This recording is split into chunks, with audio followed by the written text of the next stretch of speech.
Welcome to Donmar TV News Channel. The kapisanan ng mga broadcaster ng Pilipinas in his statement said that the camp of presidential aspirant Ferdinand Bongbong Marcos declined the invitation to the presidential forum due to prior commitments. According to KBP President Herman Basbanyo, other 5 aspirants, namely Leody de Guzman, Senator Ping Lacson, Mayor Isko Moreno, Senator Manny Pacquiao, and Vice President Leni Robredo have accepted the invitation go on the live, although virtual, interview with a panel of journalists from several media outfits. In a statement, de Guzman criticized Marcos Jr. for skipping the presidential forum, telling his supporters to come to their senses. According to Attorney Victor Rodriguez, the spokesperson of Marcos, the former senator was looking forward to attend the KBP Presidential Forum, but current schedules prevent him from joining the event.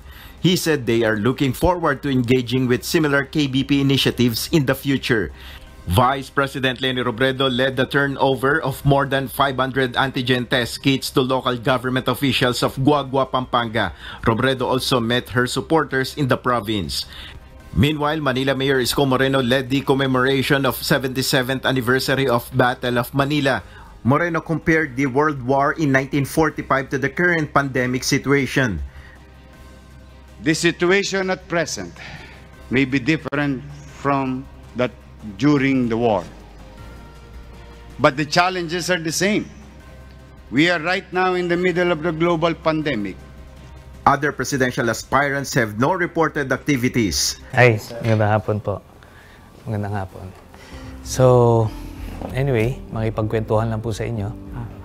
Nais ko lang pong magtanong ng inyong mga preference sa politika.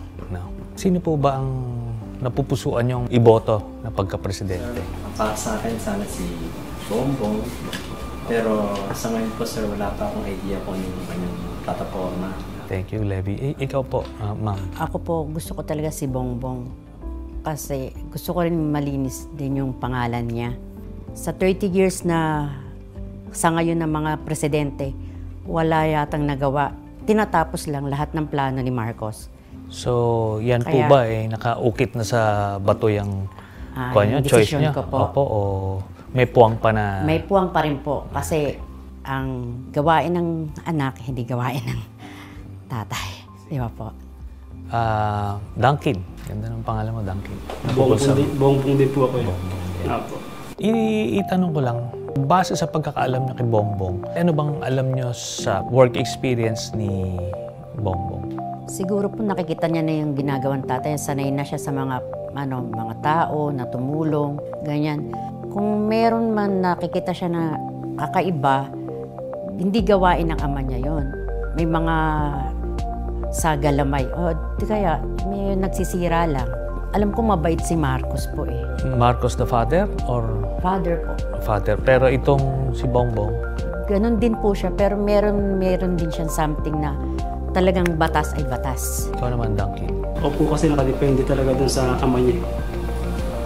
Iwanan sa mga nagawa ng ama niya.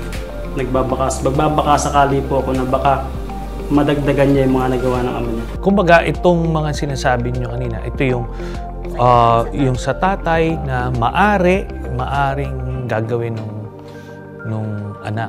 So, ngayon, tatanungin ko namang kayo, si Leni ba ayaw nyo or mas gusto nyo lang si Bongbong?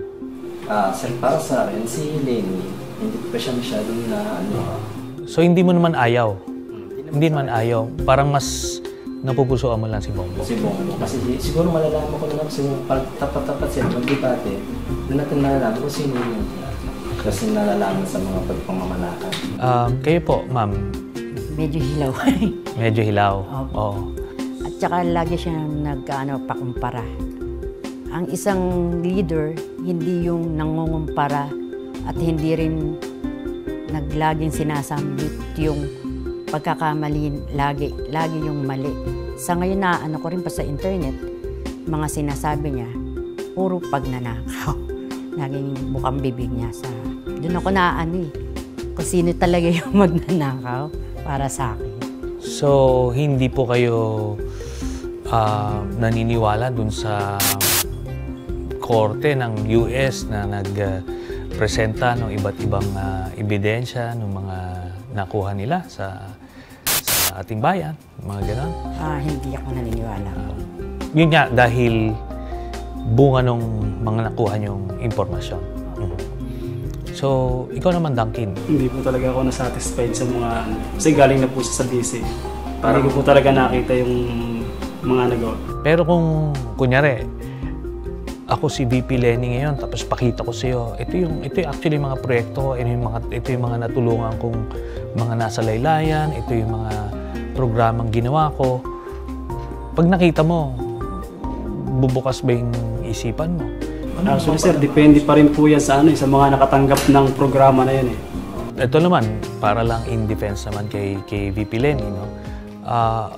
Marami po siyang ginawa, talagang tumutulong siya, no, sa mga kababayan natin. May kalamidad, doon siya, una siya nagre-responde.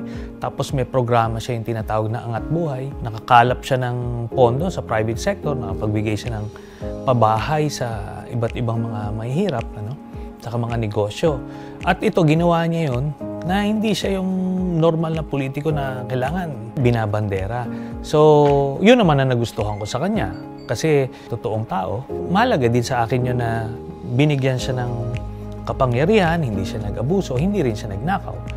Kasi di ba, kung pipili tayo ng presidente, yung alam mong hindi ka papatayin o hindi ka aabusuhin yung karapatan mo, mga ganon. Kung magbago ba po ang isip namin, yung si Lenny po ba hindi aanuhan ng mga galamay? Kaya niya ibatas ang sarili niya? Kaya niya yung kamaong bakal? Kinilala po natin si Lenny, no? Ako, pinag-aralan namin lahat ng mga kandidato na yan. Hindi kakayanin si Lenny. Alam nyo kayo, babae kayo, nakikita ko, solid yung inyong paninindigan. Ganon din po si Lenny. Sabi ko nga, nakita ko si VP, simpleng buhay. Doon natin makikita kung yung balita, yung chismis, kung tama o hindi, pag nakita mo yung tao. Di ba? Kunyari, kung sabihin na, oy, grabe yan, drug lord yung ano niyan. Pero tingnan mo, bakit? Simpleng mabuhay. Tsaka yung pamilya, kung maayos yung palakit sa mga anak, alam mong, di ba? Yun naman yung mga indication. So, siguro, nakabalita na rin kayo ng mga negatibo tungkol sa akin, ma'am. Parang kating-kating ka nang magtanong sa akin ng ano. Ma'am, baka may nabalita. Kasi sinusundan ka rin yung history mo. Oh, ganun ba? Oo, parang baka ako na